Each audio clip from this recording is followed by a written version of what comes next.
CMR shopping mall మన height Nagar లో భాగ్యలతా కమాన్ పక్కన ఫిబ్రవరి 29న ప్రముఖ సినీ తారలచే గొప్ప ప్రారంభం. ఈ రోజు కాంగ్రెస్ పార్టీ కూడా ప్రతి నెల ప్రతి పేద కుటుంబానికి 5,000 రూపాయలు, ప్రతి నెల ప్రతి కుటుంబానికి 5,000 రూపాయలు. అందరూ చెప్పండి, కొట్టండి.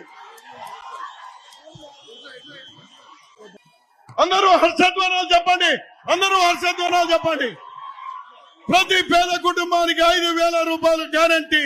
ఇది Congress guarantee. Thank you very much. Now I give you one or two slogans. Kindly you take it.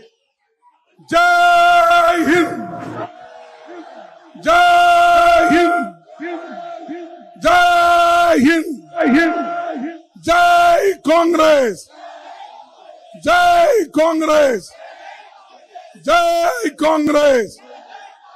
So win the election. Again, I will come back. If you invite me, then I will tell the further stories. మీ అందరికీ ధన్యవాదాలు. ఈ guarantee మా గుండెల్లో ఉంటుంది, మీ గుండెల్లో కూడా ఉంచుకోండి. కాంగ్రెస్ పార్టీని గెలిపించండి. ఎన్నికలు అయిన తర్వాత మళ్ళీ వస్తాను. నేను సార్ను హెలికాప్టర్ ఎక్కించి వస్తాను. నేను వచ్చే వరకు ఒక్కరు పక్క కథలు కూడా చూస్తా ఉన్నాను. ఇక్కడనే ఉండండి. ఇంకా షర్మిలమ్మ మాట్లాడుతూనే ఉండండి.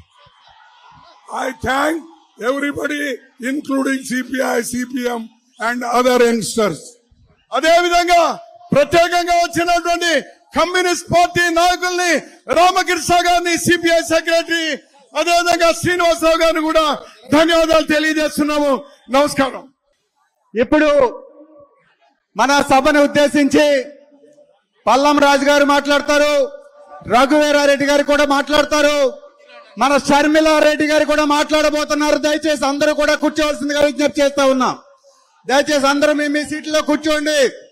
త్వరలోనే మన పిసిసి నూతన అధ్యక్షురాలు షర్మిలారెడ్డి గారు మాట్లాడతారు. దయచేసి అందరూ కూడా కూర్చోవలసిందిగా కోరుతా ఉన్నాం. దయచేసి అందరూ కూడా కూర్చోండి. నమస్తే బాబు, నమస్తే నమస్తే నమస్తే. నా బిడ్డ షర్మిలమ్మ మీ ఇంటి ఆడబిడ్డగా మీ ముందుకు వస్తుంది. తనను ఆశీర్వదించి మీకు సేవ చేసే భాగ్యాన్ని కల్పించమని 2 చేతులు జోడించి నమస్కరిస్తున్నాను. మల్లికార్జున ఖర్గే గారు వారి తిరుగు ప్రయాణం ఉన్నారు. ఇప్పుడు మన రఘువీరారెడ్డి గారు, షర్మిలమ్మ గారు అందరూ మాట్లాడతారు. దయచేసి అందరూ కూర్చోండి. మనకి సమావేశాన్ని ఇప్పుడు గౌరవనీయులు మన కేంద్ర మంత్రి వర్యులు, మన మేనిఫెస్టో కమిటీ చైర్మన్ అయినటువంటి